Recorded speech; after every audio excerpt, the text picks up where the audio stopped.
اللہ تبارک و تعالیٰ نے اس کائنات آبوگل میں انسانوں کو لاتعداد نعمتیں عطا کی ہے۔ ان تمام نعمتوں میں نعمت ایمان سب سے بڑا عطیہ ہے۔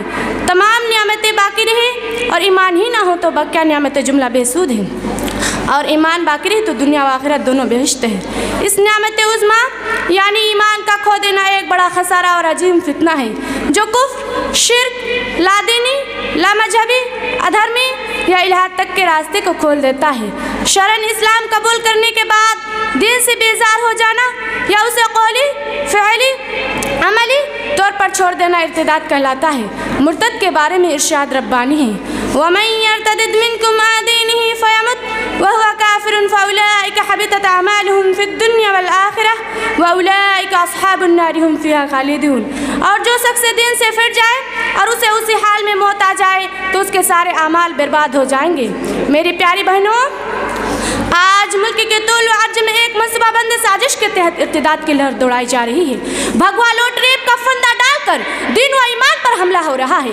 اس مقصد میں اولاً وہ بھولی بھالی اسکولی تعلیم یافتہ اور کم علم اور اسلام سے دور یا غریب کلاش قسم خواتین کو اپنے فریب میں لے لیتے ہیں۔ غریبوں کو پیسے، نوکری، گھر، وظیفے اور فراوانی کی لالچ میں بہکایا جاتا ہے۔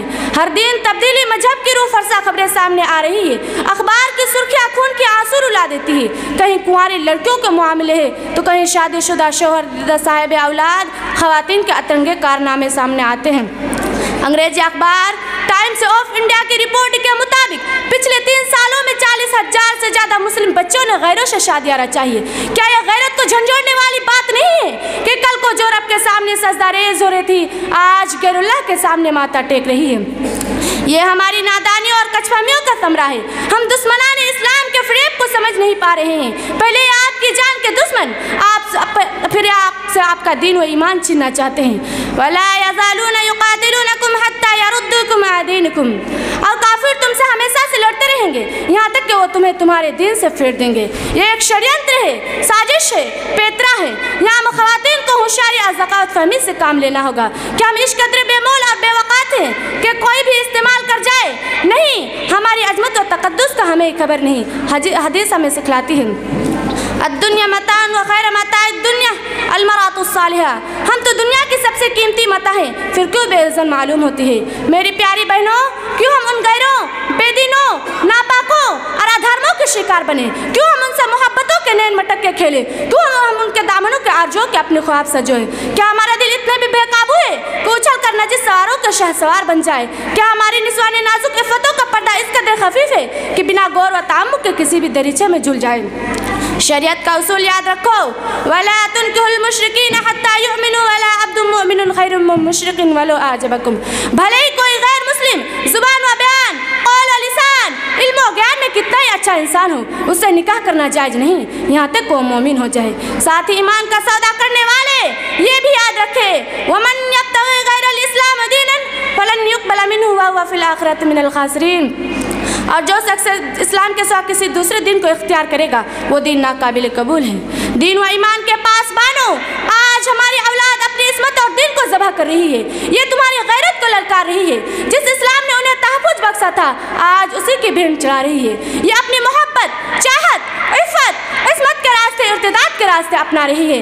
دانشمندوں، اگر آپ غور کریں تو آج کے زمانے کا ارتداد تعلیم کے راستے سے آیا ہے۔ جی ہاں، ہم نے اپنے اولاد کو ایسے کالج، یونیورسٹیز میں ایڈمیشن دلایا جہاں مخلوط تعلیم کا نظام ہے، جہاں کے نصاب میں اسلام کی تاریخ یا اسلامی دروس کا دخل نہیں، جہاں ایمان و یقین کی کوئی حد بندی نہیں، جہاں جہن سازی یا دینی تربیت کا کوئی فکر نہیں، جہاں پردہ یا بے حجابی کے بیچ کوئی فرق نہیں، جہاں جنا یا جنسی اختلاط کا لیول ملا ہوا ہے، جہاں مذہب کی بات کرنا ہے سمجھا جاتا ہے، جہاں فکری آزادی کے نام پر طلباء اس کی خلقت پر نشان استحجاب ڈالتے ہیں، جہاں عبادات کو قدیم تصور خیال کیا جاتا ہے، جہاں بین مذہبی شادیاں جائز ہی نہیں مستحسن امر ہے، جہاں لڑکے لڑکیوں کی دوستی کوئی عیب نہیں ہوتی، جہاں خلوت جلت اور شہوت فیشن کا حصہ ہے، جہاں کی تعلیم تقریب کا کام کرتی ہے، عجب ہے وہیں کی تعلیم ہمارا اعلیٰ تعلیم ہوا کرتی ہے۔